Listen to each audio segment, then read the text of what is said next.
Arien, a Maiar who pilots the ship of the sun. Arien tended the golden flowers of Vanna's garden and watered them with dew collected from the Lauren tree she loved. After the destruction of the twin trees, the Lauren bore its last fruit, and Ali built a ship large enough to carry it for that purpose. Arien was chosen by Vila to pilot it across the atmosphere of Arda and give light to the world. For only she could bear the blazing heat of that fruit. That vessel was the sun.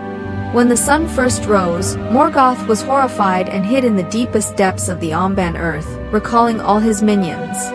He was so afraid of Arien that he dared not even approach her, and as a result, smoke and clouds hung over his dwelling all year round. Tilion, the Maiar chosen to pilot the moon ship, is in love with Arien. He often follows her through the night sky, hoping to keep up with her, but is often burned by the heat as a result. In the earliest works, Arien's name is Erwin or Wendy, meaning Maiden of the Ship of the Sun. She was Vanna's consort and was responsible for tending and watering Lauren. After the destruction of the twin sacred trees, Arien was in charge of running the sun ship. It is said that Arien and her attendants would travel to Foss Almer before sunrise to bathe, thus making the self-she pure. In the metamorphosis of myth, the sun was originally part of the realm of Arda, and was a natural source of light for Arda. Morgoth tried to take Arien as his wife, and raped her when he was refused. Arien rose from a flame of anger and pain, her soul catharticized from Aya, and Mirko was blackened and burned, and thereafter his form was black, accustomed to darkness. This caused the sun to act uncontrollably in the sky, and for a long time the sun, deprived of its regulation, either burned too hot within or became exceedingly cold, so that Arda suffered grievously, and the face of the world was destroyed, delaying the molding of it for a long time until the multitude of Velas, after long and hard toil, had again established a new order.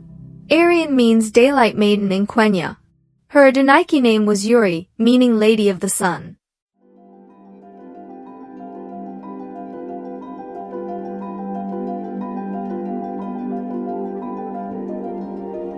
Tilion is a Maiar who pilots the ship of the moon.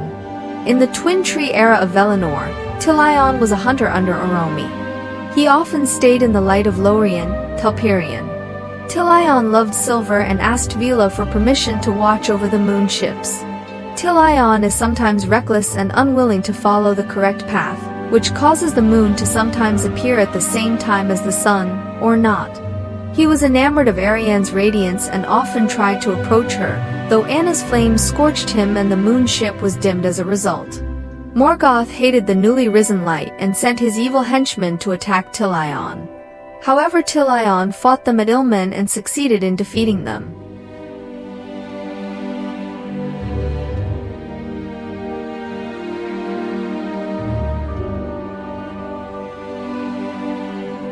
The Blue Wizards, also known as the Eilingluin, are two Ishtar who traveled to the east of the Middle Continent and never returned. Tolkien's setting of the two Blue Wizards has changed considerably back and forth, but there are two main phases. Tolkien initially set the number of Ishtar at 5 when describing Saruman's evil words against Gandalf, writing, later. Later. Yeah, I guess, that's when you get your hands on the key of Barad-dûr itself, the crowns of the 7 kings, and the scepters of the 5 wizards, and earn yourself a pair of boots several times bigger than what you're wearing now.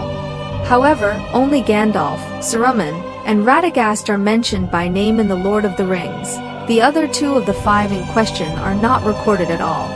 However, while preparing the noun index for the appendices of The Lord of the Rings 3, The Return of the King, Tolkien wrote a short essay on Ishtar, the same one that his son Christopher would later refer to.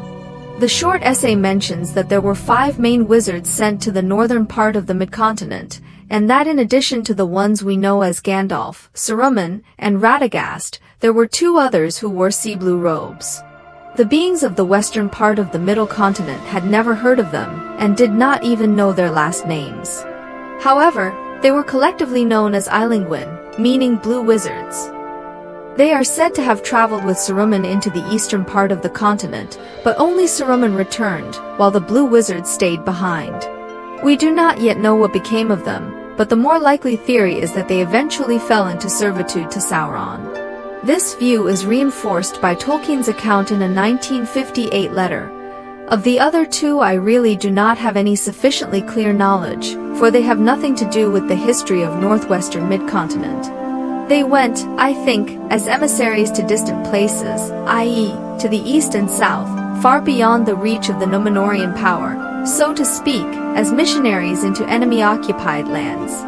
I don't know what they accomplished, but I fear they failed just as Saruman did, though undoubtedly in a different way than Saruman. I suspect they were the founders of secret cults and magical traditions that survived Sauron's defeat. Similarly, some of Tolkien's verses show that Gandalf alone of all the Ishtar eventually returned to Varinor. Wilt thou be, and be acquainted with the words of history? This is a long and discreet collection, telling of 5 visitors from a foreign land, one returning alone. The rest were never seen again. Tolkien recounts a meeting in Vila in an article in which we are informed that the 2 blue wizards are of the same origin as Gandalf, Saruman, and Radagast, and are all Maiar of Valinor. Although their names and origins are not mentioned in that short article about Ishtar, they are called Alatar and Palando in this article, serving Valeo Lami, respectively. Alatar, like Kujimo, later Saruman, had volunteered to go to the Middle Continent, with Oromi's authorization. However, he later brought his friend Palando with him. Christopher Tolkien hypothesized that since Alami had the best knowledge of the far reaches of mid-continent amongst the Felts, the Blue Wizards went straight to the east of mid-continent when they arrived. So the facts we know for sure about the Blue Wizards in the early setting include the following. Manwë held a meeting in Valinor and decided to send an emissary to mid-continent.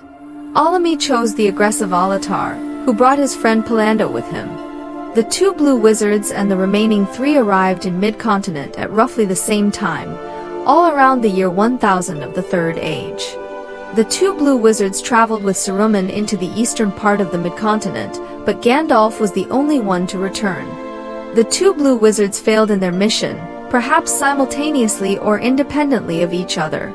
They may have established some secret religious cults and magical traditions in the East, and these cultures survived until the fall of Sauron. Tolkien revived his story of the Blue Wizards later in life. In a brief synopsis, he wrote that the Blue Wizards came to mid-continent in the Second Age and that their mission was to disrupt Sauron's operations in the East.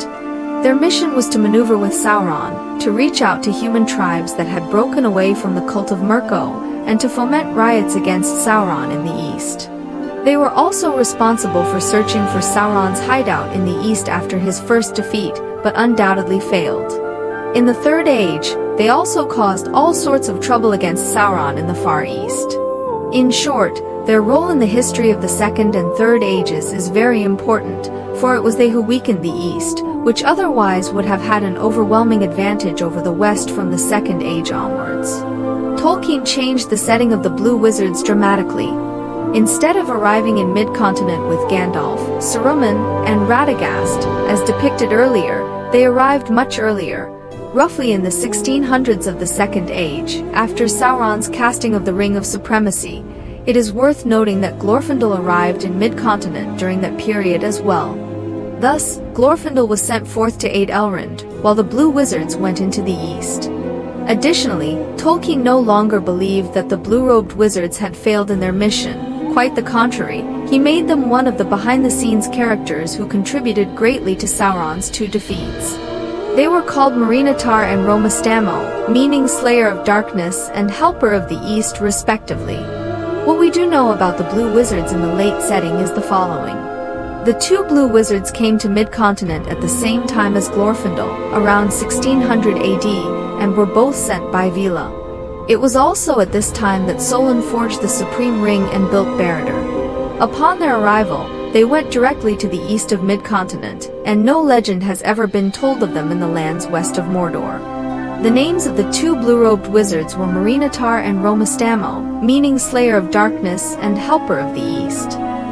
The Blue Wizards hindered Sauron's movements in the east, limiting his power and contributing to the victory of the Last Alliance. In the Third Age, until Sauron returned to Dol Guldur and the Vigilant Peace ended, the Blue Wizards searched the east for Sauron's hideout, but they were unable to find it. By limiting the power of the east, The two blue wizards relatively relieved the West of the pressure from the East during the War of the Ring and ensured the West's eventual total victory. In the movie, Gandalf is asked by Bilbo about the exact number of wizards. He mentions the brown-robed Radagast and the two blue-robed wizards, but says he has forgotten their names.